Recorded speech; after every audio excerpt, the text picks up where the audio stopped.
इसके कारण ये कठिनाई होती है कि जो विकास का राह होना चाहिए, सहभागिता होनी चाहिए, सहयोग होना चाहिए, वो क्यों नहीं हो पाता।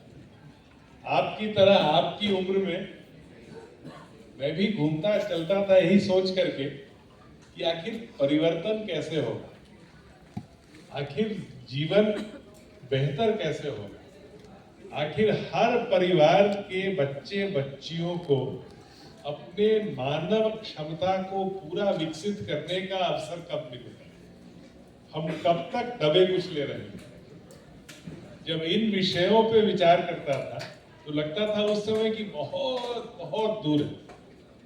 धीरे धीरे धीरे धीरे कभी लगा कि शिक्षा के माध्यम से परिवर्तन होगा, कभी लगा स्वास्थ्य से शायद कुछ हो जाए, कभी लगा गरीबों के आधारभूत को बेहतर करके अच्छे घर, शौचालय, बैंक में खाता, जनधन का अकाउंट, सभी चीज कंट्रीब्यूट करते हैं। लेकिन आप 22 साल की उम्र में जिस भारत में हैं, उस भारत में आज यदि इच्छा शक्ति हो जाए तो वास्तव में हर व्यक्ति की गरीबी दूर हो सकती है। मैं ये बात को पूरे विश्वास के साथ कह रहा हूं कि आप जैसे ये 500 लोग अगर पूरे देश में फैलते रहे, निश्चित रूप से वह परिवर्तन संभव है। कोई भी सरकार हो, जैसे जैसे लोकतंत्र गहरा होता है, जैसे जैसे लोकतंत्र अंतिम दरवाजे तक पहुंचता है, जैसे जैसे लोकतंत्र उन उपेक्षित परिवारों तक पहुंच पाता है जिनके हक की लड़ाई, जिनके हक को उन तक पहुंचाने की जिम्मेवारी सरकारों की होती है, जब वो सक्रिय होते हैं तो निश्चित रूप से परिवर्तन संभव होता है।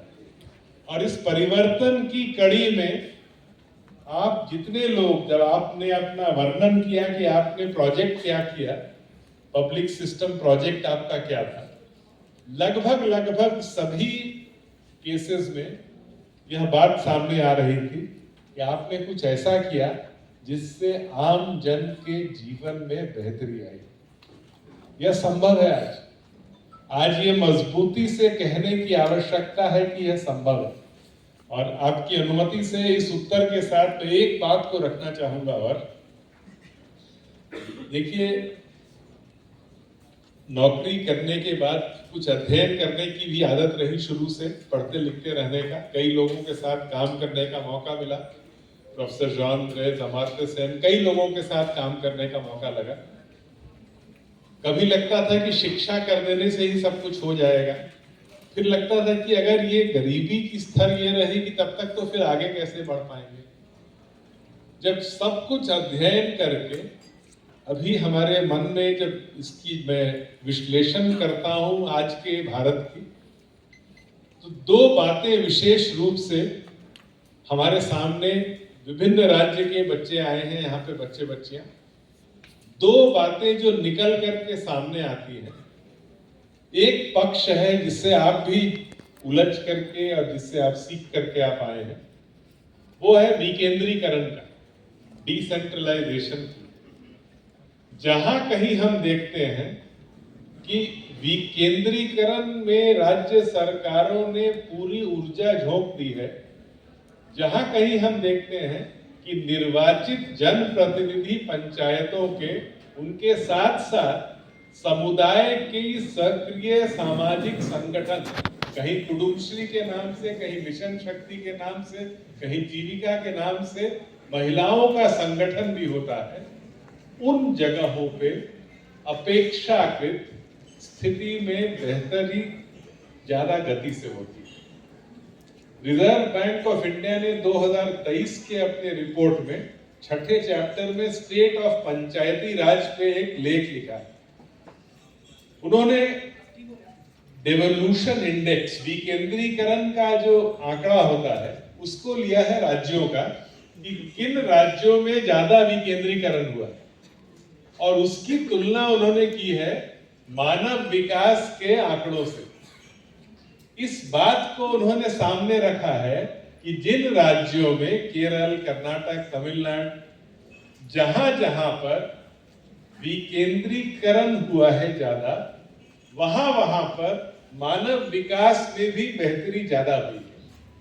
मानव विकास बेहतर वहां हुआ है जहां विकेंद्रीकरण ज्यादा हुआ। पहली बात। दूसरी बात, जब monthly per capita consumption expenditure के आंकड़े अभी आए और ये बात हो रही थी कि 11% बढ़ गया 2011-12 से की तुलना में, अभी भी लेकिन कई परिवार हैं जो 1400, 1600, 1700 per capita monthly consumption expenditure पे गुजारा करते हैं। जब इसको और आगे आप इसका विश्लेषण करें तब आप ये पाएंगे कि वही राज्य जो विकेंद्रीकरण में आगे थे, मानव विकास में आगे हैं, वही राज्यों में पर कैपिटा कंजम्पशन एक्सपेंडिचर भी ज्यादा है। वही केरल, वही तमिलनाडु, वही सिक्किम। तो दो बातों को याद रखना है, विकेंद्रीकरण से मानव विकास से प्रति व्यक्ति आय, उसकी आय बेहतर हो सके। कंजम्पशन ज्यादा है, एक प्रॉक्सी है इनकम का।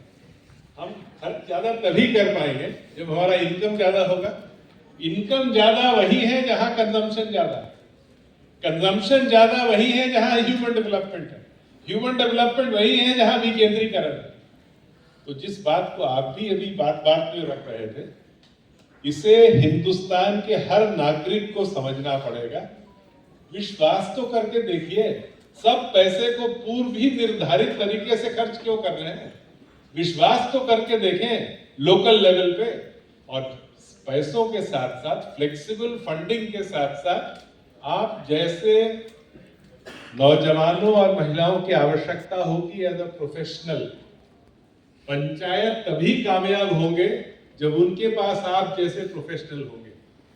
आज ग्रामीण आजीविका मिशन के अंतर्गत कुडुम्बश्री हो, आंध्र प्रदेश में हो, जीविका हो, मिशन शक्ति हो, इनके कामयाबी के पीछे सबसे बड़ा कारण है प्रोफेशनल्स इन द सिस्टम। आप जैसे प्रोफेशनल्स की आवश्यकता है, तभी हम उस लास्ट माइल को पाट सकेंगे।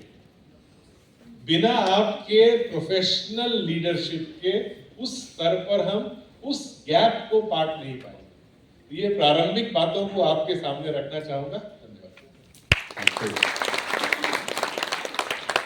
तो